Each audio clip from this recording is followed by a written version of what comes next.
Hello friends, Siragadikka ஆசை இன்றைய எபிசோடில் என்ன நடக்கலாம் அப்படிங்கிறத பற்றி பார்க்கலாம். இன்றைக்கான எபிசோட் இன்ட்ரெஸ்டிங்கான எமோஷனல் எபிசோட் அப்படின்னே சொல்லலாம். முத்துவுக்கு அவங்க ஃப்ரெண்டோட தம்பி முருகன் ஃபோன் பண்ணி ரிஜிஸ்டர் ஆஃபீஸ்க்கு வந்துருங்க, நான் இங்கே தான் இருக்கேன்னு சொல்கிறாங்க. முத்துவும் அங்கே வந்துட்டேன்னு சொல்கிறாங்க. முருகனுக்கு கல்யாணம் பண்ணுற விஷயமா ரிஜிஸ்டர் ஆஃபீஸில் என்னெல்லாம் வேணும்னு விசாரிக்கிறதுக்கு இவங்க வராங்க. இங்கே பார்த்தோம் அப்படின்னா மீனாவோட தலைமையில் அருண் போலீஸுக்கும் சீதாவுக்கும் கல்யாண ஏற்பாடு நடக்குது. நமக்கு ஏற்கனவே ப்ரொமோவில் பார்த்த மாதிரி நம்ம சொன்ன மாதிரி இப்போ எப்படி இருந்தாலும் முத்துக்கிட்ட மீனா மாட்ட மாட்டாங்க, ஆனால் அவங்களுக்கு கல்யாணம் பண்ணி வச்சிருவாங்கன்னு சொன்னோம். அதே மாதிரி தான் இன்றைக்கான ஏற்பாடுலாம் நடக்குது. இந்த பக்கத்து பார்த்தோம்னா முத்துவும் அந்த முருகனும் வந்து விசாரிச்சுக்கிட்டு இருக்காங்க. இன்னொரு பக்கத்து பார்த்தோம்னா அருண் போலீஸுக்கும் சீதாவுக்கும் கல்யாணம் நடக்குது. கடைசியில் சாட்சி கையெழுத்தும் போடுறாங்க. எல்லாம் நல்லபடியாக முடிஞ்சிட்டாலும் ஒரு கட்டத்தில் ஃபோன் வர்றதுனால முத்து அந்த பக்கத்து திரும்பி பேசிக்கிட்டு இருக்காரு. முருகன் வந்து அந்த டீட்டெயில்ஸ் சம்மந்தமாக விசாரிச்சுக்கிட்டு இருக்காரு. அந்த கேப்பில் பார்த்தோம்னா அருண் போலீஸும் சீதாவும் அப்படியே வெளியில் போயிடுறாங்க. மீனாவும் கூடவே வெளியில் போயிடுறாங்க. ஆனால் ரொம்பவுமே அப்படியே ஒரு பதட்டத்தில் தான் மீனா இருந்துகிட்டே இருக்காங்க. மீனா பண்ணது ரொம்ப பெரிய ஒரு தப்பு தான். இருந்தாலும் இதெல்லாம் புரிய வச்சு செஞ்சுருக்கணும். இருந்தாலும் பார்த்தோம் அப்படின்னாக்கா நமக்கு அப்புறம் கதை வேணும்ல, அந்த மாதிரி ஒரு கான்செப்டில் கொண்டு வந்துட்டாங்களாட்டிருக்கு. இப்போ ஃபோட்டோலாம் எடுக்கிறாங்க, வெளியில் கிளம்பி அப்படியே போயிடுறாங்க.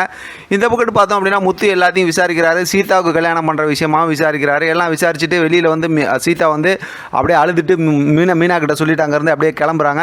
இப்போ பார்த்தோன்னா கையில் பர்ஸு வீட்டிலேருந்து போன எபிசோடில் அப்படியே கிளம்பும் போதே பர்ஸை மறந்துட்டாங்களா, அந்த மாதிரி இங்கேயும் ஆஃபீஸில் பர்ஸை மறந்துடுறாங்க. ஏற்கனவே அதெல்லாம் காட்டுறாங்க. இப்போ அந்த பர்ஸ் எடுக்கிறதுக்கு வராங்க. மீனா அந்த பக்கத்து வரும்போது அந்த ஆஃபீஸர்கிட்ட விசாரிச்சுட்டு முத்துவும் அந்த முருகனும் அப்படியே வெளியில் வராங்க. இப்போ முத்துவை பார்த்ததுமே மீனா அப்படியே அலண்டு போகிறாங்க. என்ன பேயை பார்த்து மாதிரி நிற்கிற, என்ன இதுங்கும்போது நீ இங்கே தான் வந்திருக்கியா அப்படின்னு கேட்குறாங்க. ஆமாம், இங்கே தான் கல்யாணம், இங்கே மாலை கொடுக்க வந்தேன் அப்படிங்கிற மாதிரி சொல்கிறாங்க. நான் இங்கே இந்த மாதிரி முருகனுக்கு கல்யாணம் பண்ணி வைக்கிற விஷயமா விசாரிக்க வந்தேன், சீதாவுக்கும் விசாரிச்சிருக்கேன்னு சொல்கிறாங்க.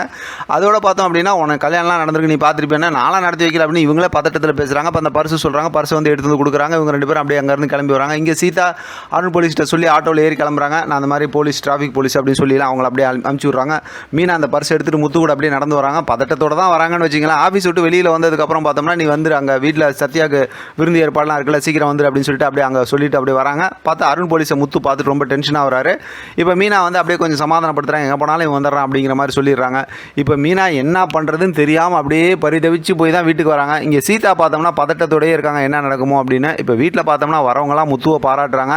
அதாவது சத்யா பாஸ் பண்ணதுக்கே இவ்வளோ பெரிய விருந்து பண்ணுறாங்களே அப்படின்னு. முத்துக்கு வந்து சுற்றிலாம் போடணும் அப்படிங்கிற மாதிரி இதெல்லாம் பேசிகிட்டு இருக்காங்க. முத்துவும் மீனாவும் வந்துடுறாங்க. சத்யா எல்லாம் பேசிட்டு ரொம்ப சந்தோஷமாக போகுதுன்னு வச்சிங்களேன். அவங்க அப்பாவை வந்து சாமி கும்பிட்டுட்டு இந்த மாதிரிலாம் இது பண்ணி எல்லா ஏற்பாடும் பண்ணுறாங்க.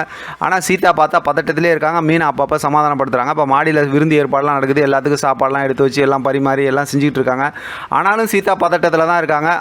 பார்த்தோம்னா மீனாவை பற்றி புகழ்ந்து பேசுகிறாங்க. எல்லாம் நல்லபடியாக முடிஞ்சதுக்கப்புறம் பார்த்தோம்னா அவங்க வீட்டோட ஓனர் இருக்காங்களா, அவங்க வந்து நீ சீதாவோட விஷயத்தில் இந்த மாதிரி பிடிவாதமாக இருக்காது முத்து, அவங்க சொல்கிறது கொஞ்சம் கேளு அப்படிங்கிறாங்க. வழக்கம் போல் கொஞ்சம் கோவப்பட்டு எமோஷனலாகி பேசுகிறாரு. அதோட இன்றைக்கான எபிசோட் முடிச்சிருக்காங்க. நாளைக்கான எபிசோட் சம்மந்தமாகவும் சூப்பரான ஒரு ப்ரோமோ காட்டியிருக்காங்க. பார்க்கலாம் என்ன நடக்குதுன்னு. இதை பற்றி உங்களோட கருத்து கமெண்ட் பாக்ஸ் தெரியப்படுத்துங்க. தொடர்ந்து ஆதரவு கொடுங்க. தேங்க்யூ ஃப்ரெண்ட், தேங்க்ஸ் ஃபார் வாட்சிங்.